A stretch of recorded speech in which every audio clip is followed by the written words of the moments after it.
ਸਤਿ ਸ਼੍ਰੀ ਅਕਾਲ। ਮੈਂ ਹਾਂ ਜਸਵੀਰ ਤੇ ਚੱਕ ਦੇ ਟੀਵੀ ਦੇ ਪ੍ਰੋਗਰਾਮ ਪੱਖ ਦੀਆਂ ਖਬਰਾਂ ਦੇ ਵਿੱਚ ਤੁਹਾਡਾ ਸਵਾਗਤ ਹੈ।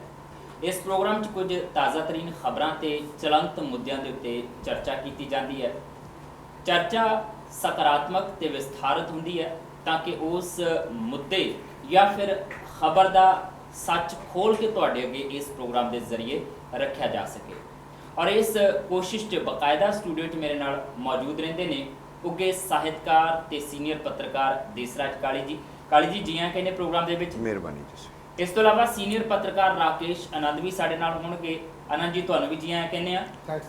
ਔਰ ਸਾਡੇ ਸਹਿਯੋਗੀ ਪੱਤਰਕਾਰ ਗੁਰਵਿੰਦਰ ਸੰਧੂ ਵੀ ਸਾਡੇ ਨਾਲ ਮੌਜੂਦ ਨੇ। ਸੰਧੂ ਸਾਹਿਬ ਤੁਹਾਨੂੰ ਵੀ ਖੁਸ਼ਾਮਦੀਦ ਕਹਿੰਦੇ ਆ ਪ੍ਰੋਗਰਾਮ ਪੱਖ ਦੀਆਂ ਖਬਰਾਂ 'ਚ। ਮਿਹਰਬਾਨੀ ਜੀ। ਸ਼ੁਰੂਆਤ ਇਸ ਪ੍ਰੋਗਰਾਮ ਦੀ ਕਰਦੇ ਹਾਂ ਇੱਕ ਵਾਰ ਫਿਰ, ਕਿਉਂਕਿ ਨਾ ਤਾਂ ਉਹ ਮਾਮਲਾ ਅਜੇ ਠੰਡਾ ਪਿਆ ਏ ਤੇ ਨਾ ਅਜੇ ਠੰਡਾ ਪੈਣ ਦੀ ਸੰਭਾਵਨਾ ਜਿਹੜੀ ਆ ਉਹ ਨਜ਼ਰ ਆ ਰਹੀ ਹੈ। ਹਾਂ, ਇੰਨਾ ਕੁ ਜ਼ਰੂਰ ਹੋ ਜਾਂਦਾ ਹੈ ਕਿ ਇਸ ਨੁਕਤੇ ਦੇ ਉੱਤੇ ਅਖਬਾਰਾਂ, ਟੀਵੀ ਚੈਨਲਸ ਜਾਂ ਫਿਰ ਸੋਸ਼ਲ ਮੀਡੀਆ ਐਕਟਿਵ ਕਦੀ ਬਹੁਤ ਜ਼ਿਆਦਾ ਹੋ ਜਾਂਦਾ ਹੈ ਤੇ ਕਦੀ ਥੋੜੀ ਜਿਹੀ ਚੁੱਪ ਧਾਰ ਲੈਂਦਾ ਹੈ। ਬੇਅਦਬੀ ਦੇ ਮਾਮਲੇ ਲਗਭਗ 2 ਸਾਲ ਤੋਂ ਵੱਧ ਦਾ ਸਮਾਂ ਹੋ ਗਿਆ ਹੈ ਔਰ ਇਹਨਾਂ ਮਾਮਲਿਆਂ ਨੂੰ ਲੈ ਕੇ ਅਜੇ ਤੱਕ ਕੋਈ ਸਿਰ ਪੱਲਾ ਇਹਨਾਂ ਦਾ ਸਾਹਮਣੇ ਆਉਂਦਾ ਨਜ਼ਰ ਨਹੀਂ ਆ ਰਿਹਾ। ਚਰਚਾਵਾਂ ਜ਼ਰੂਰ ਚੱਲਦੀਆਂ ਨੇ, ਉਂਗਲਾਂ ਜ਼ਰੂਰ ਉਠਾਈਆਂ ਜਾਂਦੀਆਂ ਨੇ ਔਰ ਇਹੀ ਕੁਝ ਇਸ ਵਾਰ ਵਿਧਾਨ ਸਭਾ ਦੇ ਮੌਨਸੂਨ ਇਜਲਾਸ ਦੇ ਵਿੱਚ ਵੀ ਹੋਇਆ। ਸਿੱਧੇ ਤੌਰ ਤੇ ਜਸਟਿਸ ਰਣਜੀਤ ਸਿੰਘ ਦੀ ਰਿਪੋਰਟ ਜਿਹੜੀ ਸੀਗੀ ਉਹਦੇ ਜ਼ਰੀਏ ਇਹਦੇ ਲਈ ਦੋਸ਼ੀ ਠਹਿਰਾਇਆ ਗਿਆ ਲਗਭਗ 32 ਪੁਲਿਸ ਤੇ ਪ੍ਰਸ਼ਾਸਨ ਦੇ ਅਫਸਰਾਂ ਨੂੰ।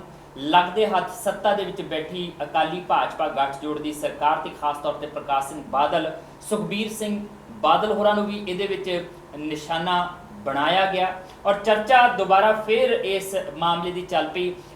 ਥੋੜਾ ਜਿਹਾ ਜ਼ਿਕਰ ਕਰੀਏ ਜੇ ਵਿਧਾਨ ਸਭਾ ਦੀ ਕਾਰਵਾਈ ਦਾ, ਹਾਲਾਂਕਿ ਇਹ ਕੱਲ ਦੀ ਖਬਰ ਹੈ ਪਰ ਮੈਨੂੰ ਲੱਗਦਾ ਕਿ ਅੱਜ ਜਿਹੜੀ ਅਸੀਂ ਚਰਚਾ ਕਰਨੀ ਆ ਉਹਦੇ ਨਾਲ ਇਸ ਖਬਰ ਦਾ ਬਹੁਤ ਡੂੰਘਾ ਨਾਤਾ ਜਾ ਕੇ ਜੁੜ ਜਾਂਦਾ, ਕਿਉਂਕਿ ਕੱਲ ਤਮਾਮ ਚਰਚਾ ਦੇ ਵਿੱਚ ਜਦੋਂ ਉਸ ਚਰਚਾ ਦੀ ਕਲੋਜ਼ਿੰਗ ਹੋ ਰਹੀ ਸੀਗੀ ਤੇ ਉਸ ਸਮੇਂ ਦੌਰਾਨ ਜਿਹੜੀ ਆ ਉਹ ਗੱਲ ਚੱਲਦੀ ਰਹੀ ਕਿ ਇਹ ਬੇਅਦਬੀ ਦੇ ਮਾਮਲੇ ਜਿਹੜੇ ਆ ਜਾਂ ਇਸ ਰਿਪੋਰਟ ਦੇ ਮੁਤਾਬਕ ਜਿਹੜੇ ਨਵੇਂ ਨੁਕਤੇ ਨਿਕਲ ਕੇ ਸਾਹਮਣੇ ਆਏ ਆ ਉਹਨਾਂ ਦੀ ਜਾਂਚ CBI ਨੂੰ ਸੌਂਪ ਦਿੱਤੀ ਜਾਏਗੀ।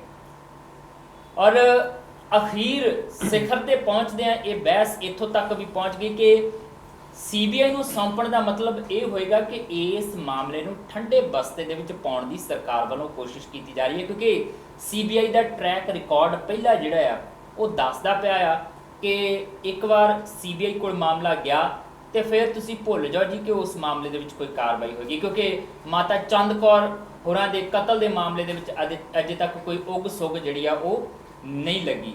ਇਸੇ ਤਰੀਕੇ ਨਾਲ ਬੇਅਦਬੀ ਮਾਮਲੇ ਦੀ ਜਾਂਚ ਵੀ ਜਿਹੜੀ ਆ ਪਿਛਲੀ ਸਰਕਾਰ ਸਮੇਂ CBI ਨੂੰ ਸੌਂਪੀ ਗਈ ਸੀਗੀ, ਉਹਦੀ ਵੀ ਅਜੇ ਤੱਕ ਕੋਈ ਉਗ ਸੁਗ ਲੱਗਦੀ ਜਿਹੜੀ ਨਜ਼ਰ ਨਹੀਂ ਆ ਰਹੀ।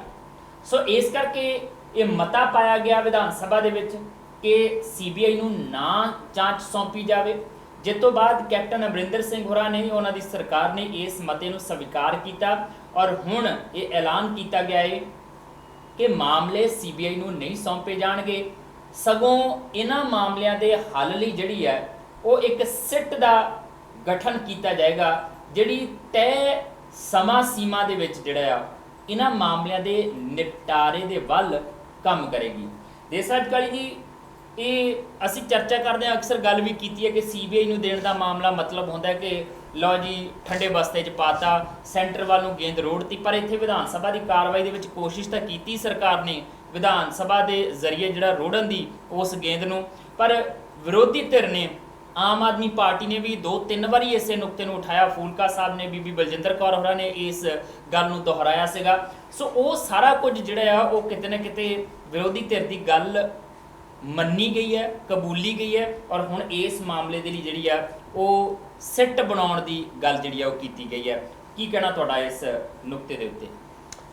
ਦੇਖੋ, ਵਿਰੋਧੀ ਧਿਰ ਵਾਲੀ ਗੱਲ ਤੁਹਾਡੀ ਠੀਕ ਹੈ। ਉਸ ਤੋਂ ਪਹਿਲਾਂ ਕੱਲ ਬਹਿਸ ਤੋਂ ਇੱਕ ਦਿਨ ਪਹਿਲਾਂ ਹੀ ਅਰਵਿੰਦ ਕੇਜਰੀਵਾਲ ਹੋਰਾਂ ਨੇ ਟਵੀਟ ਕਰਕੇ ਇਹ ਕਿਹਾ ਸੀਗਾ ਕਿ ਜੇ ਇਹ ਮਾਮਲਾ CBI ਨੂੰ ਸੌਂਪ ਦਿੰਦੀ ਹੈ ਪੰਜਾਬ ਸਰਕਾਰ ਤਾਂ ਇਹ ਮਾਮਲੇ ਨੂੰ ਠੰਡੇ ਬਸਤੇ 'ਚ ਪਾਉਣ ਵਾਲੀ ਗੱਲ ਹੋਏਗੀ। ਸੋ ਸਰਕਾਰ ਨੂੰ ਆਪ ਇਸ ਮਾਮਲੇ ਨੂੰ ਹੈਂਡਲ ਕਰਨਾ ਚਾਹੀਦਾ। ਔਰ ਕੱਲ ਆਪੋਜੀਸ਼ਨ ਲੀਡਰਸ ਜਿਸ ਤਰੀਕੇ ਨਾਲ ਬੋਲੇ ਨੇ, ਜਿਸ ਤਰੀਕੇ ਦੇ ਨਾਲ ਉਹਨਾਂ ਨੇ ਨੁਕਤਾ ਉਠਾਇਆ, ਔਰ ਦੇਖੋ ਇਕੱਲਾ ਵਿਰੋਧੀ ਧਿਰ ਦਾ ਹੀ ਨਹੀਂ, ਸਰਕਾਰ ਦਾ ਆਪਣਾ ਵੀ ਟੈਕਨੀਕਲੀ ਜਸਵੀਰ ਪਹਿਲਾਂ ਕੈਬਨਿਟ ਦੀ ਮੀਟਿੰਗ ਹੁੰਦੀ ਹੈ, ਕੈਬਨਿਟ ਦੀ ਮੀਟਿੰਗ ਦੇ ਵਿੱਚ ਉਹ ਸਾਰਾ ਕੁਝ ਪਾਸ ਹੋ ਜਾਂਦਾ। ਸੋ ਪਾਸ ਕਰ ਦਿੱਤਾ ਗਿਆ ਹੋਇਆ ਫੈਸਲਾ ਉਲਟਾਉਣਾ ਮਤਾ ਪਾ ਕੇ, ਸੋ ਉਹਦੇ ਲਈ ਵਿਲ ਪਾਵਰ ਵੀ ਬੜੀ ਚਾਹੀਦੀ ਹੁੰਦੀ ਹੈ। ਪੰਜਾਬ ਦੇ ਵਿੱਚ ਜਿਸ ਤਰੀਕੇ ਦੇ ਨਾਲ ਲੋਕਾਂ ਦੀਆਂ ਫੀਲਿੰਗਸ ਜੁੜੀਆਂ ਹੋਈਆਂ ਨੇ, ਜਿਸ ਤਰੀਕੇ ਦਾ ਰੌਂ ਹੈ, ਜਿਵੇਂ ਅੱਜ ਦੀਆਂ ਜਿਹੜੀਆਂ ਵੱਖ-ਵੱਖ ਏਰੀਆਜ਼ ਤੋਂ ਰਿਪੋਰਟਾਂ ਆ ਰਹੀਆਂ ਨੇ, ਲੋਕ ਅਕਾਲੀਆਂ ਦਾ ਵਿਰੋਧ ਕਰ ਰਹੇ ਨੇ ਬਹੁਤ ਬੁਰੀ ਤਰ੍ਹਾਂ ਦੇ ਨਾਲ ਇਸ ਮਾਮਲੇ ਨੂੰ ਲੈ ਕੇ।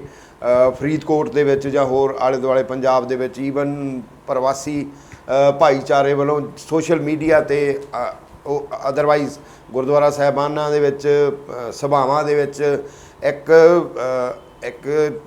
ਜਿਹਨੂੰ ਕਹਾਂਗੇ ਆਪਾਂ ਇੱਕ ਇਕੱਲੀ ਹਿਲਜੁਲ ਤੋਂ ਅਗਲੀ ਸਥਿਤੀ ਤੱਕ ਗੱਲ ਪਹੁੰਚ ਗਈ ਆ ਕਿ ਉਹ ਲੋਕਾਂ ਦੇ ਮਨਾਂ ਦੇ ਵਿੱਚ ਜਿਹੜੇ ਆ ਉਹ ਖਿਆਲ ਐਸੇ ਆ ਰਿਹਾ ਕਿ ਇਹਨਾਂ ਨੇ ਸਾਡੇ ਨਾਲ ਕਿਸ ਤਰੀਕੇ ਧੱਕਾ ਕੀਤਾ। ਔਰ ਸ੍ਰੀ ਗੁਰੂ ਗ੍ਰੰਥ ਸਾਹਿਬ ਦੀ ਪੰਥਕ ਪਾਰਟੀ ਕਹਾਉਣ ਵਾਲੀ, ਪੰਥ ਦੇ ਇਸ਼ੂ ਉਠਾਉਣ ਵਾਲੀ, ਕਿਸ ਤਰੀਕੇ ਦੇ ਨਾਲ ਪੰਥ ਵੱਲ ਨੂੰ ਹੀ ਗੋਲੀਆਂ ਦਾਗ ਦੀ ਜਿਹੜੀ ਆ ਉਹ ਸਾਬਤ ਕਰ ਦਿੱਤੀ ਕਮਿਸ਼ਨ ਦੀ ਰਿਪੋਰਟ ਨੇ। ਤਾਂ ਕਹਿ ਦਿੱਤਾ ਹੁਣ ਸਿੱਟ ਬੈਠੇਗੀ ਔਰ ਸਿੱਟ ਨੂੰ ਵੀ ਸਮਾਂ ਸਾਰਣੀ ਨਿਸ਼ਚਿਤ ਕਰਕੇ ਕਿਸੇ ਫੈਸਲੇ ਤੇ ਪਹੁੰਚਣਗੇ।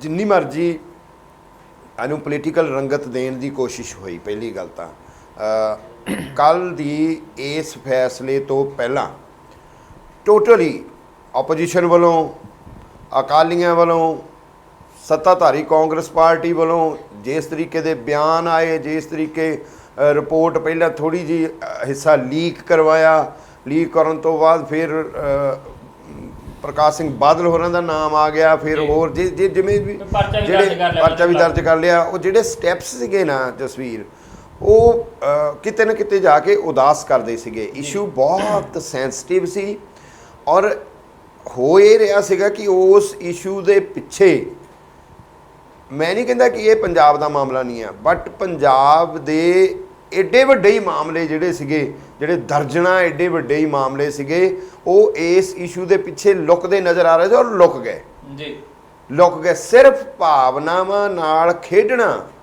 ਕੰਮ ਰਹਿ ਗਿਆ ਸਰਕਾਰ ਦਾ ਜੀ। ਔਰ ਫਿਰ ਉਹ ਭਾਵਨਾਵਾਂ ਨਾਲ ਖੇਡ ਕੇ ਇਸ਼ੂ ਲੈਸ ਸਾਰੇ ਦੇ ਸਾਰਾ ਸੈਸ਼ਨ ਗਿਆ। ਕਿੱਡੇ ਕਿੱਡੇ ਮੁੱਦੇ ਸੀ ਜਸਵੀਰ, ਕਿੰਨੀਆਂ ਲਗਭਗ ਹਰ ਮਹਿਕਮੇ ਦੀਆਂ ਜਥੇਬੰਦੀਆਂ 12-18 ਜਥੇਬੰਦੀਆਂ ਇਕੱਠੀਆਂ ਹੋ ਕੇ ਸਰਕਾਰ ਦੇ ਖਿਲਾਫ ਜਾਣ ਜੀ। ਅਧਿਆਪਕ ਸਰਕਾਰ ਦੇ ਖਿਲਾਫ, ਮਿਡ ਡੇ ਮੀਲ ਵਾਲੇ ਸਰਕਾਰ ਦੇ ਖਿਲਾਫ, ਆਂਗਣਵਾੜੀ ਵਿੱਚ ਕੰਮ ਕਰਨ ਵਾਲੇ ਕਰਮਚਾਰੀ, ਸੈਕਟਰੀਏਟ 'ਚ ਕੰਮ ਕਰਨ ਵਾਲੇ ਕਰਮਚਾਰੀ ਸਰਕਾਰ ਦੇ ਖਿਲਾਫ। ਮਤਲਬ ਕਿਹੜਾ ਵਰਗ ਆ ਜਿਹੜਾ ਇਹਨਾਂ ਤੋਂ ਕਿਤੇ ਸੁਰਖਰੂ ਆ, ਸੁਖੀ ਆ, ਜਾਂ ਉਹਨੂੰ ਕੋਈ ਇਹਨਾਂ ਤੋਂ ਉਮੀਦ ਹੈ? ਕੋਈ ਉਮੀਦ ਨਹੀਂ।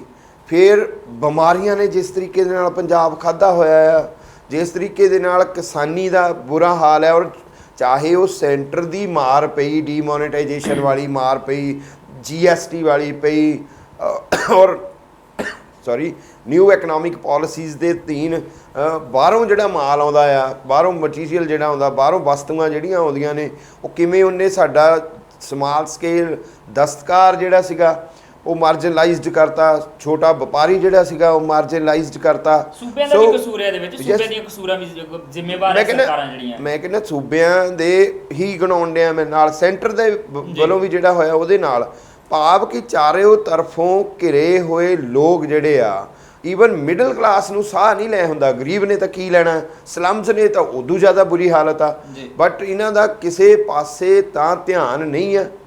ਸਿਰਫ ਔਰ ਸਿਰਫ ਬੇਅਦਬੀ ਇਸ਼ੂ ਦੇ, ਇਟਸ ਅ ਇਸ਼ੂ, ਮੈਂ ਨਹੀਂ ਕਹਿ ਰਿਹਾ ਕਿ ਇਸ਼ੂ ਨਹੀਂ ਹੈ, ਇਹ ਇੱਕ ਇਸ਼ੂ ਆ, ਇੱਕ ਇਸ਼ੂ ਤੇ ਹੀ ਕੇਂਦਰਿਤ ਕਰ ਦਿੱਤਾ ਸਾਰੇ ਦਾ ਸਾਰਾ ਸੈਸ਼ਨ। ਛਾੜ ਦੇ ਵਿੱਚ ਬਹੁਤ ਕੁਝ ਮਾਰ ਦਿੱਤਾ ਗਿਆ, ਬਹੁਤ ਕੁਝ ਜਿਹੜਾ ਇੰਨਾ ਹੀ ਲੋੜੀਂਦਾ ਹੈ ਜਿੰਨਾ ਇਹ ਇਸ਼ੂ ਲੋੜੀਂਦਾ ਹੈ ਜੀ। ਸਾਡੀਆਂ ਭਾਵਨਾਵਾਂ ਦੀ ਕਦਰ ਹੋਣੀ ਚਾਹੀਦੀ ਹੈ। ਸਾਨੂੰ ਲੋਕ ਦੇਖੋ, ਧਰਮ ਜਿਹੜਾ ਹੈ ਉਹ ਕਿਤੇ ਨਾ ਕਿਤੇ ਸਾਂਤਵਨਾ ਦਿੰਦਾ ਹੈ ਮਨੁੱਖ ਨੂੰ, ਕਿਤੇ ਨਾ ਕਿਤੇ ਉਹਦੀ ਜਿਹੜੀ ਅਧਿਆਤਮਕ ਭੁੱਖ ਹੈ ਉਹਨੂੰ ਵੀ ਪੂਰੀਆਂ ਕਰਦਾ ਹੈ, ਕਿਤੇ ਨਾ ਕਿਤੇ ਵੱਡੀ ਉਹਦਾ ਗੱਲ ਇਹ ਵਿਵੇਕ ਹੈ ਕਿ ਜਗਾਉਂਦਾ ਹੈ। ਨੈਤਿਕਤਾ ਜਿਹੜੀ ਜ਼ਰੂਰੀ ਹੁੰਦੀ ਹੈ ਕਿ ਇਨਸਾਨ ਦਾ morality, ਜ਼ਰੂਰੀ ਆ, ਉਹ ਉਹਦੇ ਅੰਦਰ ਧਰਮ ਦੇ ਜ਼ਰੀਏ ਆ ਬਿਲਕੁਲ। ਜਾਂਦੀ ਹੈ, ਜੇ ਉਹ ਧਰਮ ਨੂੰ ਸਹੀ ਤਰੀਕੇ ਨਾਲ ਸਮਝੇ ਤੇ ਮੰਨੇ। ਡੈਫੀਨਿਟਲੀ ਪਰ ਇਹ ਹੋ ਨਹੀਂ ਰਿਹਾ, ਧਰਮ ਨੂੰ ਤਾਂ ਹੁਣ ਸਿਰਫ ਤੇ ਸਿਰਫ ਇੱਕ ਹਥਕੰਡਾ ਬਣਾਇਆ ਹੋਇਆ ਹੈ, ਪੋਲੀਟੀਕਲ ਹਥਕੰਡਾ, ਉਹ ਸਿਆਸੀ ਤਰੀਕੇ ਨਾਲ ਉਹਨੂੰ ਇਸਤੇਮਾਲ ਕੀਤਾ ਜਾਂਦਾ ਹੈ। ਹਰ ਕੋਈ ਆਪਣਾ ਮਤਲਬ ਦੇਖ ਰਿਹਾ, ਧਰਮ ਕਿਸੇ ਹੋਰ ਹੀ ਨਜ਼ਰੀਏ ਦੇ ਨਾਲ ਜਿਹੜਾ ਅੱਜ ਕੱਲ੍ਹ ਇਸਤੇਮਾਲ ਕੀਤਾ ਜਾਂਦਾ। ਆਨੰਦ ਜੀ, ਇੱਕ ਚੀਜ਼ ਹੋਰ ਵੀ ਹੈ, ਜਦੋਂ ਅਸੀਂ ਇਸ ਜਸਟਿਸ ਰਣਜੀਤ ਸਿੰਘ ਕਮਿਸ਼ਨ ਦੀ ਰਿਪੋਰਟ ਇਹਦੀ ਪੇਸ਼ਕਾਰੀ ਵਿਧਾਨ ਸਭਾ ਦੇ ਵਿੱਚ ਔਰ ਉਸ ਤੋਂ ਬਾਅਦ ਉਹਦੇ 'ਤੇ ਚਰਚਾ ਵਗੈਰਾ ਵਗੈਰਾ ਸਾਰਾ ਕੁਝ ਦੇਖਦੇ, ਇਸ ਸਭ ਦਰਮਿਆਨ ਸੁਖਬੀਰ ਬਾਦਲ, ਸ਼੍ਰੋਮਣੀ ਅਕਾਲੀ ਦਲ ਬਾਦਲ ਦੇ ਪ੍ਰਧਾਨ, ਜਿਨ੍ਹਾਂ ਦੀ ਪਾਰਟੀ ਦੇ ਉੱਤੇ ਸਾਰੇ ਇਲਜ਼ਾਮ ਲੱਗ ਰਹੇ ਆ, ਉਹ ਜਿਹੜੇ ਆ ਉਹ ਸਾਨੂੰ ਲੱਗਦਾ ਹੈ ਕਿ ਕਿਤੇ ਨਾ ਕਿਤੇ ਸਵਾਲਾਂ ਤੋਂ ਵੀ ਭੱਜ ਰਹੇ ਆ ਤੇ ਉਸ ਜ਼ਿੰਮੇਵਾਰੀ ਤੋਂ ਵੀ ਮੁਨਕਰ ਹੋ ਰਹੇ ਆ, ਜਿਹੜੀ ਜ਼ਿੰਮੇਵਾਰੀ ਉਹਨਾਂ ਦੀ ਗ੍ਰਹਿ ਮੰਤਰੀ ਜਾਂ ਉਪ ਮੁੱਖ ਮੰਤਰੀ ਹੁੰਦਿਆਂ ਬਣਦੀ ਸੀ, ਪਾਰਟੀ ਪ੍ਰਧਾਨ ਹੁੰਦਿਆਂ ਜਿਹੜੀ ਉਹ ਬਣਦੀ ਸੀਗੀ। ਤੇ ਦੇਖਿਆ ਜਾਵੇ ਤਾਂ ਇੰਜ ਵੀ ਲੱਗਦਾ ਕਿ ਉਹਨਾਂ ਨੇ ਸ਼ਾਇਦ ਰਿਪੋਰਟ ਪੜ੍ਹੀ ਵੀ ਨਹੀਂ ਜਸਟਿਸ ਰਣਜੀਤ ਸਿੰਘ ਕਮਿਸ਼ਨ ਦੀ, ਕਿ ਲਿਖਿਆ ਕਿ ਉਹਦੇ ਵਿੱਚ ਕਿਹੜੇ ਕਿਹੜੇ ਇਲਜ਼ਾਮ ਲਾਏ ਤੇ ਉਹਨਾਂ ਇਲਜ਼ਾਮਾਂ ਨੂੰ ਨਕਾਰਨਾ ਕਿਵੇਂ ਆ। ਪਤਾ ਤਾਂ ਇਹ ਵੀ ਲੱਗਦਾ ਕਿ ਪ੍ਰੈਸ ਕਾਨਫਰੰਸ ਦੇ ਵਿੱਚ ਪਹਿਲਾਂ ਕਹਿ ਦਿੰਦੇ ਆ ਕਿ ਇਹ ਸੀਬੀਆਈ ਨੂੰ ਮਾਮਲੇ ਇਸ ਕਰਕੇ ਸੌਂਪ ਰਹੀ ਹੈ ਸਰਕਾਰ, ਤੱਤ ਫੜਤ ਪ੍ਰੈਸ ਕਾਨਫਰੰਸ ਕੀਤੀ ਜਾਂਦੀ ਹੈ ਕਿ ਆਪ ਕੁਝ ਕਰਨਾ ਨਹੀਂ ਚਾਹੁੰਦੀ, ਸੈਂਟਰ ਤੇ ਸੁੱਟਣਾ ਚਾਹੁੰਦੀ ਹੈ। ਤੇ ਹੁਣ ਜਦੋਂ ਕੈਪਟਨ ਅਮਰਿੰਦਰ ਸਿੰਘ ਹੋਰਾਂ ਦੀ ਸਰਕਾਰ ਸੀਬੀਆਈ ਨੂੰ ਨਾ ਦੇਣ ਦਾ ਫੈਸਲਾ ਲੈਂਦੀ ਹੈ ਤੇ ਹੁਣ ਵੀ ਕਿਹਾ ਜਾਂਦਾ ਕਿ ਆਪਣੇ ਤਰੀਕੇ ਨਾਲ ਜਾਂਚ ਕੀਤੀ ਜਾਏਗੀ, ਹੁਣ ਵੀ ਤੋੜ ਮਰੋੜ ਕੇ ਪੇਸ਼ ਕੀਤਾ ਜਾਏਗਾ, ਸਾਨੂੰ ਬਦਨਾਮ ਕਰਨ ਦੀ ਕੋਸ਼ਿਸ਼ ਕੀਤੀ ਜਾਏਗੀ। ਇਹ ਬਹੁਤ ਸਾਰੇ ਨੁਕਤੇ ਨੇ। ਪਹਿਲੀ ਗੱਲ ਤਾਂ ਇਹ ਆ, ਸੁਖਬੀਰ ਬਾਦਲ ਐਜ਼ ਏ ਅਕਾਲੀ ਦਲ, ਸ਼੍ਰੋਮਣੀ ਅਕਾਲੀ ਦਲ ਬਾਦਲ ਦੇ ਪ੍ਰਧਾਨ, ਉਹ ਜਿਹੜਾ ਉਹਦਾ ਫਰੰਟ ਸੀ ਉਹ ਤੋਂ ਫੇਲ ਹੋ ਗਏ। ਫੇਲ ਇਸ ਤਰ੍ਹਾਂ ਹੋ ਗਏ, ਬਜਾਏ ਇਹਦੇ ਉਹ ਵਿਧਾਨ ਸਭਾ ਦੇ ਵਿੱਚ ਸਵਾਲ ਜਵਾਬ ਕਰਦੇ, ਆਪਣੀ ਗੱਲ ਨੂੰ ਰੱਖਦੇ, ਉਹ ਬਾਈਕਾਟ ਕਰ ਜਾਂਦੇ ਨੇ ਔਰ ਸਵਾਲਾਂ ਜਵਾਬਾਂ ਤੋਂ ਬਚਣ ਦੇ ਮਾਰੇ ਉਹ ਬਾਹਰ ਆ ਕੇ ਤਾਂ ਆਪਣੀ ਗੱਲ ਰੱਖਣ ਦੀ ਕੋਸ਼ਿਸ਼ ਕਰਦੇ ਨੇ ਔਰ ਇਹ ਜਿਹੜੀ ਉਹਦੀ ਚਾਲ ਹੈ ਉਹਨਾਂ ਦੀ, ਉਹ ਪੁੱਠੀ ਪੈ ਜਾਂਦੀ ਹੈ। ਪੁੱਠੀ ਕਿਸ ਤਰ੍ਹਾਂ ਪੈ ਜਾਂਦੀ? ਜਿਸ ਤਰ੍ਹਾਂ ਕੱਲ੍ਹ ਵੀ ਅਸੀਂ ਗੱਲ ਕਰ ਰਹੇ ਸੀ, ਉਹਨਾਂ ਦੇ ਜਿਹੜੇ ਜੈਸਚਰ ਸੀ, ਉਹਨਾਂ ਦੀ ਸ਼ਬਦ ਸੀ, ਜਿੱਦਾਂ ਉਹਨਾਂ ਕੋਲ ਵਾਕ ਪੂਰੇ ਨਹੀਂ ਸੀ ਹੋ ਰਹੇ, ਉਹ ਤੋਂ ਇਹ ਇੱਕ ਗੱਲ ਤੱਕ ਵੀ ਬੁਖਲਾਏ ਤੇ ਸਨ ਹੀ। ਔਰ ਨਵੀਂ ਜਿਹੜੀ ਚੀਜ਼ ਆਪਾਂ ਨੂੰ ਲੱਗਦੀ ਹੈ, ਜਿਹੜੀ ਉਹਨਾਂ ਨੇ ਰਿਪੋਰਟ ਪੜ੍ਹੀ ਹੀ ਨਹੀਂ ਹੈ ਔਰ ਮੈਨੂੰ ਲੱਗਦਾ ਉਹਨਾਂ ਨੂੰ ਪੜ੍ਹਨ ਦਾ ਟਾਈਮ ਵੀ ਨਹੀਂ ਹੈਗਾ ਉਹਨਾਂ ਕੋਲ, ਉਹ ਪੜ੍ਹਦੇ ਨਹੀਂ ਆ। ਜੇ ਪੜ੍ਹਿਆ ਹੁੰਦਾ ਤਾਂ ਉਹ ਆਪਣੀ ਗੱਲ ਨੂੰ ਸ਼ਾਇਦ ਕਿਸੇ ਵਧੀਆ ਤਰੀਕੇ ਨਾਲ ਰੱਖ ਸਕਦੇ ਜੀ। ਫੋਰ ਐਗਜ਼ਾਮਪਲ, ਉਹ ਬਾਰ-ਬਾਰ ਈਵਨ ਕੱਲ੍ਹ ਦੀ ਪ੍ਰੈਸ ਕਾਨਫਰੰਸ ਨਹੀਂ, ਉਸ ਤੋਂ ਪਹਿਲਾਂ ਵੀ ਜਦੋਂ ਕਾਂਗਰਸ ਸਰਕਾਰ ਨੇ, ਜਦੋਂ ਕੈਪਟਨ ਹੋਣਾ ਨੇ ਫੈਸਲਾ ਲਿਆ ਵੀ ਜਿਹੜੀ ਜਸਟਿਸ ਰਣਜੀਤ ਸਿੰਘ ਕਮਿਸ਼ਨ ਦੀ ਰਿਪੋਰਟ ਆ, ਇਹਨੂੰ ਅਸੀਂ ਸੀਬੀਆਈ ਦੇ ਸਪੁਰਦ ਕਰਕੇ ਤੇ ਇਹਨੂੰ ਉਹ ਤੋਂ ਅੱਗੋਂ ਹੋਰ ਵਾਧੂ ਤਫਤੀਸ਼ ਕਰਵਾਉਣੀ ਹੈ, ਤਾਂ ਉਦੋਂ ਦਾ ਹੀ ਅਕਾਲੀ ਦਲ ਇਹ ਕਹਿ ਰਿਹਾ ਸੀ ਵੀ ਇਸ ਜਿਹੜੀ ਸਰਕਾਰ ਹੈ, ਇਸ ਨੂੰ ਆਪਣੀ ਪੁਲਿਸ ਦੇ ਉੱਪਰ ਹੀ ਯਕੀਨ ਨਹੀਂ ਹੈ। ਬਾਰ-ਬਾਰ ਕਹਿ ਰਹੇ ਸੀ ਔਰ ਨੋਟ ਓਨਲੀ ਇਹ ਉਹ ਕਹਿ ਰਹੇ ਸੀ, ਇੱਕ ਹੋਰ ਦਾਅਵਾ ਕੀਤਾ ਜਾ ਰਿਹਾ ਸੀ ਅਕਾਲੀ ਦਲ ਵੱਲੋਂ, ਖਾਸ ਕਰਕੇ ਸੁਖਬੀਰ ਬਾਦਲ ਔਰ ਮਜੀਠੀਆ ਉਹਨਾਂ ਵੱਲੋਂ, ਬਈ ਉਹਨਾਂ ਨੂੰ ਇਕੱਲਾ ਆਪਣੀ ਪੁਲਿਸ ਤੇ ਹੀ ਨਹੀਂ, ਉਹਨਾਂ ਨੂੰ ਜਸਟਿਸ ਰਣਜੀਤ ਸਿੰਘ ਦੀ ਰਿਪੋਰਟ ਤੇ ਵੀ ਯਕੀਨ ਨਹੀਂ ਹੈਗਾ ਵੀ ਜੇ ਯਕੀਨ ਹੁੰਦਾ ਤਾਂ ਉਹ ਪੰਜਾਬ ਤੋਂ ਬਾਹਰ ਦੀ ਕਿਸੇ ਏਜੰਸੀ ਕੋਲੋਂ ਜਾਂ ਨੈਸ਼ਨਲ ਲੈਵਲ ਦੀ ਏਜੰਸੀ ਕੋਲੋਂ ਇਹ ਨਾ ਕਰਵਾਉਂਦੇ। ਤਾਂ ਉਹ ਜਦੋਂ ਪ੍ਰੈਸ ਕਾਨਫਰੰਸ ਕਰ ਰਹੇ ਨੇ, ਉਹ ਉਦੋਂ ਵੀ ਉਹ ਇਹ ਗੱਲ ਨੂੰ ਦੁਹਰਾਉਂਦੇ ਆ, ਬਾਰ-ਬਾਰ ਦੁਹਰਾਉਂਦੇ ਆ। ਔਰ ਇਨ ਬਿਟਵੀਨ ਜਦੋਂ ਵਿਧਾਨ ਸਭਾ ਦੇ ਵਿੱਚ ਮਤਾ ਪਾਸ ਹੋ ਜਾਂਦਾ ਆ ਵੀ ਅਸੀਂ ਇਹ ਨਹੀਂ ਕਰਨਾ, ਅਸੀਂ ਸਿੱਟ ਬਣਾਵਾਂਗੇ ਤੇ ਸਿੱਟ ਹੀ ਇਹਨੂੰ ਕਰੇਗੀ ਪੰਜਾਬ ਪੁਲਿਸ ਦੀ, ਤਾਂ ਤੁਸੀਂ ਉਹਨਾਂ ਦਾ ਬਿਆਨ ਦੇਖੋ, ਨਾਲ ਹੀ ਉਲਟ ਜਾਂਦੇ ਨੇ ਵੀ ਇਹ ਬਖਲਾ ਗਈ ਹੈ ਤੇ ਇਹ ਹੋ ਗਏ ਤੇ ਉਹ। ਇਟ ਮੀਨਸ ਇਹਨਾਂ ਲਈ ਇਹ ਅਪ੍ਰਤਿਆਸ਼ਿਤ ਸਟੈਪ ਸੀ, ਇਹ ਕਿਆਸਿਆ ਨਹੀਂ ਸੀ, ਇਹਨਾਂ ਨੂੰ ਅੰਦਾਜ਼ਾ ਨਹੀਂ ਸੀ ਕਿ ਇਸ ਤਰ੍ਹਾਂ ਵੀ ਹੋ ਸਕਦਾ ਹੈ। ਔਰ ਜੇ ਇਹ ਵਿਧਾਨ ਸਭਾ ਵਿੱਚ ਬੈਠੇ ਹੁੰਦੇ ਤਾਂ ਇਹਨਾਂ ਨੂੰ ਪਤਾ ਚੱਲਦਾ ਕਿ ਅਸਲ ਦੇ ਵਿੱਚ ਅੰਦਰ ਚੱਲ ਕੀ ਰਿਹਾ ਹੈ। ਇੱਕ ਆਨੰਦ ਜੀ ਹੋਰ ਚੀਜ਼ ਹੈ, ਮੈਂ ਨਾਲ ਹੀ ਗੱਲ ਜ਼ਰੂਰ ਜੋੜਨੀ ਚਾਹੁੰਦਾ ਹਾਂ। ਇਹਦਾ ਮਤਲਬ ਹੁਣ ਇਹ ਵੀ ਕਿਹਾ ਜਾ ਸਕਦਾ ਕਿ ਕੈਪਟਨ ਅਮਰਿੰਦਰ ਸਿੰਘ ਹੋਰਾਂ ਦੀ ਸਰਕਾਰ ਦੀ ਜ਼ਿੰਮੇਵਾਰੀ ਹੁਣ ਇਸ ਰਿਪੋਰਟ ਦੇ ਆਉਣ ਤੋਂ ਬਾਅਦ ਹੋਰ ਜ਼ਿਆਦਾ ਵੱਧ ਗਈ ਹੈ, ਕਿਉਂਕਿ ਲੋਕਾਂ ਦੀਆਂ ਉਮੀਦਾਂ ਹੁਣ ਇਸ ਸਿੱਟ ਬਣਨ ਦੇ ਨਾਲ ਹੋਰ ਜ਼ਿਆਦਾ ਵੱਧ ਜਾਣਗੀਆਂ ਕਿ ਕੈਪਟਨ ਅਮਰਿੰਦਰ ਸਿੰਘ ਹੋਰੀ ਸਖਤ ਕਾਰਵਾਈ ਕਰਵਾਉਣਗੇ। ਜਿਸ ਦਬਾਅ ਵੱਧ ਗਿਆ ਹੁਣ ਪੰਜਾਬ ਸਰਕਾਰ ਨਾ, ਜਦੋਂ ਇਹ ਸੀਬੀਆਈ ਤੋਂ ਲੈ ਕੇ ਖੁਦ ਆਪ ਕਰਨ ਲੱਗੇ ਨੇ ਹੁਣ, ਤਾਂ ਦਬਾਅ ਵੱਧ ਗਿਆ। ਉਸ ਦਬਾਅ ਦਾ ਜਿਹੜਾ ਆਪਾਂ ਨੂੰ ਉਹਦੀ ਐਗਜ਼ਾਮਪਲ ਇਹ ਮਿਲਦੀ ਆ ਕਿ ਅੱਜ ਪੰਜਾਬ ਦੇ ਵਿੱਚ ਅਕਾਲੀ ਦਲ ਦੇ ਖਿਲਾਫ ਬਹੁਤ ਸਾਰੇ ਥਾਂ ਮੁਜ਼ਾਹਰੇ ਹੋ ਰਹੇ ਨੇ ਔਰ ਇਹਦਾ ਮਤਲਬ ਇਹ ਆ ਵੀ ਲੋਕ ਜਿਹੜੇ ਨੇ ਉਹਨਾਂ ਦੇ ਵਿੱਚ ਚਲੀ ਗਈ ਭਾਵਨਾ ਵੀ ਅਕਾਲੀ ਦਲ ਕਿਤੇ ਨਾ ਕਿਤੇ ਇਹਦੇ ਪ੍ਰਤੀ ਜ਼ਿੰਮੇਵਾਰ ਹੈ ਨਹੀਂ। ਇਹ ਚਾਹੇ ਕਾਂਗਰਸ ਵੱਲੋਂ ਵੀ ਸਪਾਂਸਰਡ ਹੋ ਸਕਦੇ, ਕੋਈ ਵੱਡੀ ਗੱਲ ਨਹੀਂ, ਪੋਲੀਟੀਕਲ ਸਾਰਾ ਕੁਝ ਚੱਲਦਾ ਆ, ਪਰ ਲੋਕਾਂ ਵਿੱਚ ਇਹ ਗੱਲ ਜਾਣੀ ਸ਼ੁਰੂ ਹੋ ਗਈ ਆ। ਜਿਹੜੇ ਹਾਰਡਕੋਰ ਅਕਾਲੀ ਨੇ ਉਹ ਸ਼ਾਇਦ ਨਾ ਹੋਣ, ਪਰ ਜਿਹੜੇ ਥੋੜੇ ਜਿੰਨੇ ਵੀ ਡਾਵਾਡੋਲ ਦੀ ਪ੍ਰਸਥਿਤੀ 'ਚ ਨੇ ਉਹ ਕਿਉਂਕਿ 19 ਦਾ ਇਲੈਕਸ਼ਨ ਨਹੀਂ, ਡਾਵਾਡੋਲ ਦੀ ਪ੍ਰਸਥਿਤੀ ਨਹੀਂ ਕਵਾਂਗੇ, ਇੱਥੇ ਇਹ ਕਵਾਂਗੇ ਜਿਹੜੇ ਪੱਕੇ ਕੈਡਰ ਨਹੀਂ ਆ ਪਾਰਟੀ ਦੇ। ਜਹਾਂ ਬਿਲਕੁਲ ਕਿਉਂਕਿ ਜਿਹੜਾ ਕੈਡਰ ਪੱਕਾ ਨਹੀਂ ਹੁੰਦਾ ਉਹ ਹੀ ਇੱਧਰ ਉੱਧਰ ਜਾਂਦਾ ਆ, ਔਰ ਸਰਕਾਰਾਂ ਵੀ ਉਹੀ ਬਣਾਉਂਦਾ। ਜਸਵੀਰ, ਜਿਹੜਾ ਪੱਕਾ ਕੈਡਰ ਆ ਉਹਨਾਂ ਨੇ ਤਾਂ ਉੱਥੇ ਹੀ ਰਹਿਣਾ, ਟਸ ਤੋਂ ਮਸ ਨਹੀਂ ਹੁੰਦੇ, ਬਹੁਤ ਵਾਹ ਭਾਲ ਦੇ ਇੱਧਰ ਕਹਿ ਸਕਦੇ ਆ 19-21 ਦਾ ਫਰਕ ਵੀ ਨਹੀਂ ਆਉਣ ਦਿੰਦੇ। ਪਰ ਜਿਹੜਾ ਡਾਵਾਡੋਲ ਹੁੰਦਾ ਨਾ ਕਿ ਮੈਂ ਇੱਧਰ ਵੀ ਜਾ ਸਕਦਾ ਇੱਧਰ ਵੀ ਜਾ ਸਕਦਾ, ਔਰ ਉਹ ਹੀ ਚਤਨ ਹੁੰਦੇ ਨੇ, ਉਹ ਹੀ ਡਿਬੇਟਸ ਸੁਣਦੇ ਨੇ, ਉਹ ਹੀ ਅਖਬਾਰ ਪੜ੍ਹਦੇ ਨੇ, ਉਹ ਹੀ ਜਿਹੜੀ ਲੋਕ ਰਾਏ ਵਿੱਚ ਪਾਉਂਦੇ ਨੇ, ਸਭ ਕੁਝ ਚੱਲਦਾ ਆ। ਹੁਣ ਜਿਹੜੀ ਆ ਕੈਪਟਨ ਸਰਕਾਰ ਦੇ ਉੱਪਰ ਇਹ ਟਾਈਮ ਲਿਮਟ, ਪਹਿਲੀ ਗੱਲ ਤਾਂ ਸਿੱਟ ਦੀ ਹੋਏਗੀ, ਉਸ ਟਾਈਮ ਲਿਮਟ ਦੇ ਵਿੱਚ ਸਿੱਟ ਜੋ ਵੀ ਦੱਸਦੀ ਹੈ ਉਹਦੇ ਉੱਪਰ ਕਰਨਾ ਪੈਣਾ ਕਾਰਵਾਈ। ਜੇ ਕਾਰਵਾਈ ਕਾਂਗਰਸ ਨਹੀਂ ਕਰਦੀ ਤਾਂ ਇਹ ਉਲਟਾ ਜਿਹੜਾ ਤੀਰ ਕਾਂਗਰਸ ਵੱਲ ਚਲਾ ਜਾਣਾ ਆ। ਪਰ ਜਸਵੀਰ, ਇੱਕ ਸਾਰੀ ਗੱਲ ਦੇ ਇਹ ਵੀ ਆ ਕਿ ਕੈਪਟਨ ਹੋਣਾ ਦਾ ਜਿਸ ਤਰੀਕੇ ਨਾਲ 2002 ਦੇ ਵਿੱਚ ਇਹ ਅਕਾਲੀ ਦਲ ਦੇ ਖਿਲਾਫ ਗਰਜਦੇ ਸੀ, ਆਪਾਂ ਕੱਲ ਉਹ ਦੇਖ ਲਿਆ। ਅਸੀਂ ਇਸ ਪ੍ਰੋਗਰਾਮ ਦੇ ਥਰੂ ਵੀ ਕਰਦੇ ਸੀ ਗੱਲਬਾਤ, ਔਰ ਅਸੀਂ ਬਾਹਰ ਵੀ ਜਦੋਂ ਕਿਤੇ ਕੋਈ ਡਿਸਕਸ਼ਨ ਹੁੰਦੀ ਵੀ ਹੈ, ਕੈਪਟਨ ਦੇ ਮਨ ਦੇ ਵਿੱਚ ਅਕਾਲੀ ਦਲ ਪ੍ਰਤੀ, ਖਾਸ ਕਰਕੇ ਬਾਦਲ ਪਰਿਵਾਰ ਔਰ ਮਜੀਠੀਆ ਪ੍ਰਤੀ ਕੋਈ ਨਾ ਸੌਫਟ ਕਾਰਨਰ ਆਪਾਂ ਨੂੰ ਲੱਗਦਾ ਸੀ। ਪਰ ਜਿਸ ਤਰੀਕੇ ਨਾਲ ਕੱਲ ਉਹ ਗੱਦਾਰ ਕਹਿ ਰਹੇ ਨੇ, ਉਹ ਕਈ ਕੁਝ ਈਵਨ ਤਾਂ ਕੁਝ ਮੈਂਬਰਸ ਨੇ ਫਾਂਸੀ ਦੀ ਸਜ਼ਾ ਜਾਂ ਹੋਰ ਕਈ ਤਰ੍ਹਾਂ ਦੇ ਇਦਾਂ। ਪਰ ਹਾਂਜੀ, ਇੱਥੇ ਇੱਕ ਨੁਕਤਾ ਇਹ ਵੀ ਹੈ ਕਿ ਅਸੀਂ ਇਹ ਵੀ ਕਹਿੰਦੇ ਹਾਂ ਕਿ ਜਿਹੜੇ ਗਰਜਦੇ ਆ ਉਹ ਵਰਦੇ ਨਹੀਂ ਹੈ। ਇਹ ਹੁਣ ਮਸਲਾ ਉੱਥੇ ਜਾ ਕੇ ਖੜਦਾ ਕਿ ਕੈਪਟਨ ਸਾਹਿਬ ਇਕੱਲੇ ਵਰਦੇ ਹੀ ਆ ਵਿਧਾਨ ਸਭਾ ਦੇ ਵਿੱਚ, ਗੱਜਦੇ ਹੀ ਆ ਵਿਧਾਨ ਸਭਾ ਦੇ ਵਿੱਚ, ਜਾਂ ਵਰਦੇ ਵੀ ਆ ਇਸ ਦੇ ਉੱਤੇ ਕੋਈ ਪੁਖਤਾ ਕਾਰਵਾਈ ਵੀ ਕੀਤੀ ਜਾਂਦੀ ਹੈ। ਔਰ ਸਿੱਟ ਦੀ ਰਿਪੋਰਟ ਦੀ ਗੱਲ ਵੀ ਅਸੀਂ ਕਰਦੇ ਕਿ ਸਿੱਟ ਦੇ ਉੱਤੇ ਸਿਆਸੀ ਦਬਾਅ ਕਿੰਨਾ ਬਣਦਾ ਆ, ਕਿ ਕਿੰਨੇ ਕੁ ਉਹਦੇ ਹੱਥ ਖੁੱਲੇ ਛੱਡੇ ਜਾਂਦੇ ਆ, ਤੇ ਉਹ ਸਿੱਟ ਕਿਹੜੀ ਵਿਚਾਰਧਾਰਾ, ਕਿਹੜੇ ਨੁਕਤੇ ਦੇ ਨਾਲ ਆਪਣੀਆਂ ਕਾਰਵਾਈਆਂ ਕਰਨ ਵੱਲ ਵੱਧਦੀ ਹੈ। ਕਿਉਂਕਿ ਇਹ ਵੀ ਕਿਹਾ ਜਾ ਸਕਦਾ ਹੈ ਕਿ ਇੱਕ ਜਾਂਚ ਤੋਂ ਬਾਅਦ ਦੂਸਰੀ, ਦੂਸਰੀ ਤੋਂ ਬਾਅਦ ਤੀਸਰੀ, ਤੀਸਰੀ ਤੋਂ ਬਾਅਦ ਚੌਥੀ, ਤੇ ਇਹ ਪੰਜਵੀਂ ਸਿੱਟ ਜਿਹੜੀ ਆ ਜਾਂਚ ਹੋਏਗੀ। ਕਿਉਂਕਿ ਹੁਣ ਜੇ ਜਸਟਿਸ ਰਣਜੀਤ ਸਿੰਘ ਕਮਿਸ਼ਨ ਨੇ ਰਿਪੋਰਟ ਹੀ ਸਾਰੀ ਲਿਆ ਕੇ ਰੱਖ ਦਿੱਤੀ ਕਿ ਆਹ ਭਾਈ ਹੋਇਆ, ਤੇ ਹੁਣ ਸਿੱਟ ਬਿਠਾਉਣ ਦੀ ਵੀ ਕੋਈ ਬਹੁਤੀ ਮੇਰਾ ਖਿਆਲ ਹੈ ਜ਼ਰੂਰਤ ਨਹੀਂ। ਇੱਕ ਨਵੀਂ ਜਾਂਚ ਖੜੀ ਕਰ ਦਿੱਤੀ ਹੈ ਡੰਗ ਟਪਾਉਣ ਦੇ ਲਈ। ਹੁਣ ਤਾਂ ਸਿੱਧੀ ਕਾਨੂੰਨੀ ਕਾਰਵਾਈ ਹੀ ਹੋਣੀ ਬਣਦੀ ਸੀਗੀ, ਉਹਦੇ ਉੱਤੇ ਵੀ ਆਪਾਂ ਗੱਲ ਕਰਨੀ। ਪਰ ਜਿਹੜੇ ਰੋਸ ਪ੍ਰਦਰਸ਼ਨ ਹੋ ਰਹੇ ਆ ਸੰਧੂ ਸਾਹਿਬ ਪੂਰੇ ਪੰਜਾਬ ਦੇ ਵਿੱਚ, ਲੱਗਦਾ ਕਿ ਕਾਂਗਰਸ ਨੇ ਜੋ ਮਿੱਥਿਆ ਹੋਇਆ ਸੀ ਜਾਂ ਜੋ ਸੋਚਿਆ ਸੀਗਾ ਕਿ ਇਸ ਰਿਪੋਰਟ ਦੇ ਆਉਣ ਤੋਂ ਬਾਅਦ ਅਕਾਲੀ ਦਲ ਜਿਹੜਾ ਪਹਿਲੇ ਤੀਜੇ ਨੰਬਰ ਤੇ ਧਕੇਲਿਆ ਗਿਆ ਆ, ਉਹਦੇ ਪੈਰ ਮੁੜ ਕੇ ਲੱਗ ਨਹੀਂ ਪਾਉਣਗੇ ਸਿਆਸੀ ਜ਼ਮੀਨ ਤੇ, ਉਹ ਸਾਰਾ ਕੁਝ ਸਿਲਸਿਲਾ ਸ਼ੁਰੂ ਹੋ ਗਿਆ ਹੈ।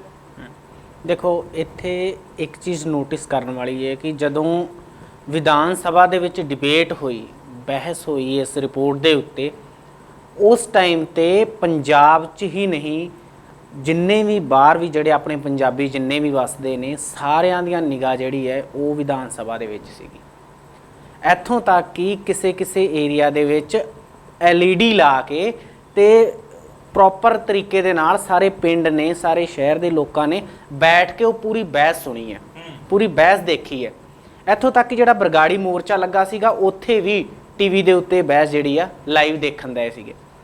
ਇਹਦਾ ਮਤਲਬ ਇਹ ਕਿ ਲੋਕਾਂ ਨੂੰ ਇੰਨੀ ਕੁ ਜ਼ਿਆਦਾ ਉਮੀਦ ਸੀਗੀ, ਕਿਉਂਕਿ ਇੱਕ ਤੇ ਕਾਫੀ ਲੰਮਾ ਟਾਈਮ ਪੈ ਗਿਆ, ਲਗਭਗ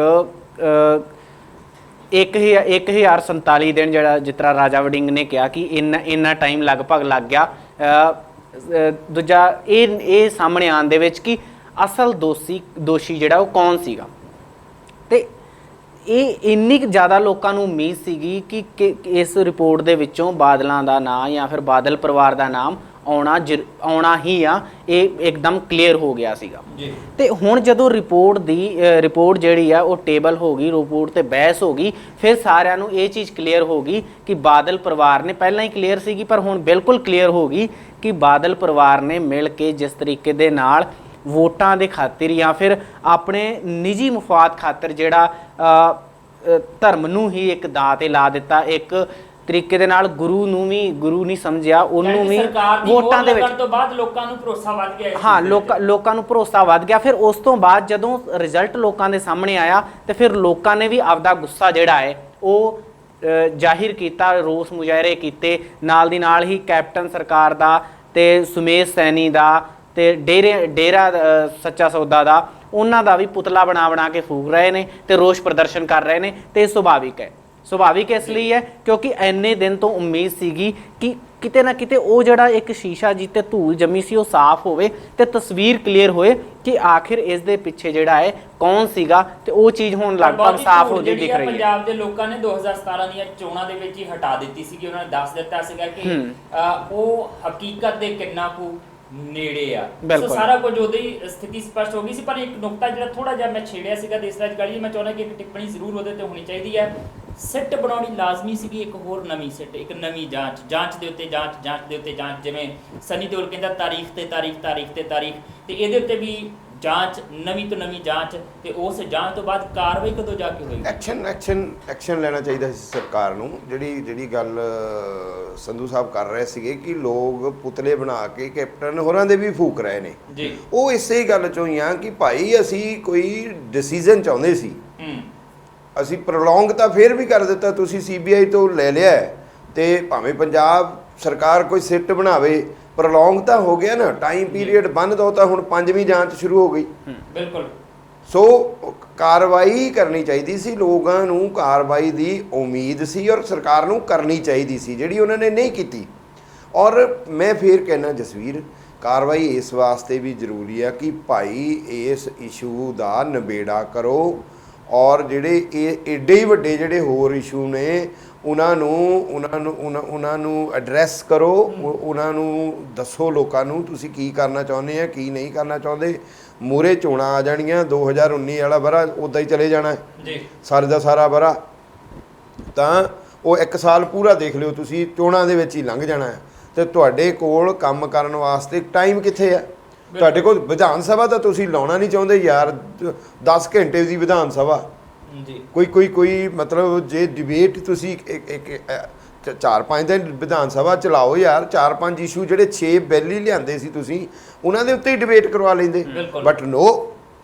ਸੋ ਇਹ ਕੋਈ ਸਰਕਾਰਾਂ ਵਰਗਾ ਕੰਮ ਜਿਹੜਾ ਹੈ ਜਸਵੀਰ ਉਹ ਕੀਤਾ ਨਹੀਂ ਹੈ, ਭਾਵੇਂ ਜਿੰਨੇ ਮਰਜ਼ੀ ਗਰਜੀ ਜਾਣ ਵਰਸੀ ਜਾਣ, ਬਾਦਲ ਲਈ ਗਰਜੇ ਨੇ ਤੇ ਅਸੀਂ ਕੀ ਕਰਾਉਣਾ ਯਾਰ ਉਹਨਾਂ ਦੇ ਗਰਜਣ ਤੋਂ। ਲੋਕਾਂ ਦੀ ਗਰਜ ਸਾਰੋ ਭਾਈ ਜੀ, ਗਰਜ ਸਾਰੋ, ਇਹ ਡਰਾਮੇ ਨਾ ਕਰੋ। ਉੱਥੇ ਤੁਸੀਂ ਥੀਏਟਰ ਬਣਾਇਆ ਹੋਇਆ, ਇਟਸ ਅ ਬਿਗ ਥੀਏਟਰ ਯਾ, ਦੇ ਆਲ ਬਿਹੇਵ ਲਾਈਕ ਏ ਆਰਟਿਸਟ, ਔਰ ਵਿੱਚ ਇੱਕ ਤਾਂ ਪ੍ਰਧਾਨ ਸਾਡਾ ਆਰਟਿਸਟ ਹੀ ਹੈ, ਜੋ ਉਹਨਾਂ ਨੇ ਮਤਲਬ ਉਹ ਕਿਆ ਹੈ ਨਾ। ਸੋ ਜਿਹੜੀ ਗੱਲ ਦੀ ਗੰਭੀਰਤਾ ਹੈ, ਮੈਚਿਓਰਿਟੀ ਦੇਖੋ, ਸਾਰੇ ਹੀ ਬੋਲੇ, ਮੈਂ ਉਹ ਸਾਰੀ ਡਿਬੇਟ ਸੁਣੀ ਆ, ਆਪਾਂ ਸਾਰਿਆਂ ਨੇ ਸੁਣੀ ਆ, ਲੋਕਾਂ ਨੇ ਵੀ ਸੁਣੀ ਆ। ਸਭ ਤੋਂ ਵੱਧ ਮੈਚਿਓਰਿਟੀ ਦੇ ਨਾਲ ਜੇ ਕੋਈ ਬੋਲਿਆ ਤੇ ਉਹ ਮਨਪ੍ਰੀਤ ਬਾਦਲ ਸੀ।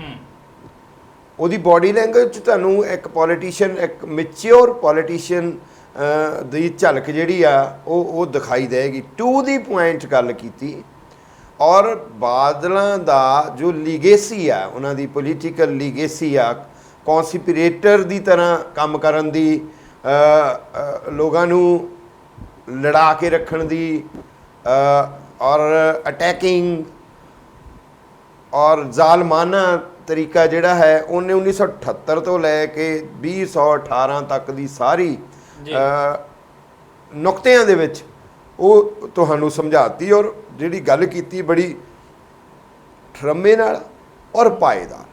ਕੈਪਟਨ ਸਾਹਿਬ ਹੋਰਾਂ ਨੇ ਵੀ ਉਹਨਾਂ ਦਾ ਜ਼ਿਕਰ ਕੀਤਾ ਸੀਗਾ ਕਿ ਅਸੀਂ ਜਾਣਦੇ ਹਾਂ ਕਿ ਬਾਦਲ ਹੋਰਾਂ ਦੀ ਪੋਲਿਟਿਕਸ ਕਿਹੋ ਜਿਹੀ ਹੈ, ਉਹ ਮਨਪ੍ਰੀਤ ਜਾਣਦਾ ਹੈ ਜਾਂ ਮੈਂ ਜਾਣਦਾ। ਉਹਨਾਂ ਨੇ ਸਿੱਧੇ ਤੌਰ ਤੇ ਇਹ ਗੱਲ ਕਹੀ ਸੀਗੀ, ਹਾਲਾਂਕਿ ਧੁਰੰਦਰ ਕਾਂਗਰਸੀ ਵਿਧਾਨ ਸਭਾ ਦੇ ਅੰਦਰ ਬੈਠੇ ਸੀਗੇ, ਪਰ ਜ਼ਿਕਰ ਉਹਨਾਂ ਨੇ ਮਨਪ੍ਰੀਤ ਬਾਦਲ ਦਾ ਕੀਤਾ। ਪਰ HS ਫੂਲਕਾ ਸਾਹਿਬ ਨੇ ਵੀ ਬੜੇ ਵਧੀਆ ਨੁਕਤੇ ਚੁੱਕੇ ਸੀਗੇ ਵਿਧਾਨ ਸਭਾ ਦੇ ਵਿੱਚ, ਔਰ ਉਹਨਾਂ ਨੇ ਅਖੀਰ ਦੇ ਵਿੱਚ ਇਹ ਗੱਲ ਵੀ ਕਹਿਤੀ ਜਿਹੜੀ ਸਾਡੀ ਪੂਰੀ ਇਸ ਬਹਿਸ ਦੇ ਵਿੱਚੋਂ ਜਾਂ ਗੱਲਬਾਤ ਦੇ ਵਿੱਚੋਂ, ਚਰਚਾ ਦੇ ਵਿੱਚੋਂ ਨਿਕਲ ਕੇ ਸਾਹਮਣੇ ਆਈ ਹੈ ਕਿ 100 ਹੱਥ ਰੱਸਾ ਸਿਰੇ ਤੇ ਗੰਢ, ਬਹਿਸ ਪੂਰੀ ਹੋਈ ਹੈ ਪਰ ਨਤੀਜਾ ਸਿਫਰ ਹੀ ਨਿਕਲਿਆ। 8-10 ਘੰਟੇ ਬਹਿਸ ਕਰਨ ਤੋਂ ਬਾਅਦ ਵੀ ਮਾਮਲਾ ਉੱਥੇ ਦਾ ਉੱਥੇ ਖੜਾ ਹੈ। ਹੁਣ ਨਵੀਂ ਸਿੱਟ ਘੜ ਦਿੱਤੀ ਜਾਏਗੀ ਤੇ ਉਹ ਸਿੱਟ ਨੂੰ ਸਮਾਂ ਦੇ ਦਿੱਤਾ ਜਾਏਗਾ ਤੇ ਉਹਨਾਂ ਸਮਾਂ ਕੱਢਣ ਦੀ ਕੋਸ਼ਿਸ਼ ਕੀਤੀ ਜਾਏਗੀ। ਸੋ ਸਿੱਧੇ ਤੌਰ ਤੇ ਕਿਹਾ ਜਾ ਸਕਦਾ ਕਿ ਅਜੇ ਇਸ ਮਾਮਲੇ ਦਾ ਨਿਪਟਾਰਾ ਆਰ ਜਾਂ ਪਾਰ ਵਾਲਾ ਹੁੰਦਾ ਕੋਈ ਨਜ਼ਰ ਨਹੀਂ ਆ ਰਿਹਾ। ਫਿਲਹਾਲ ਸਾਨੂੰ ਜ਼ਰੂਰ ਬ੍ਰੇਕ ਲੈਣੀ ਪੈਗੀ। ਮਿਲਦੇ ਹਾਂ ਇਸ ਬ੍ਰੇਕ ਤੋਂ ਬਾਅਦ। ਦੇਖਦੇ ਰਹੋ ਚੱਕ ਦੇ ਟੀਵੀ।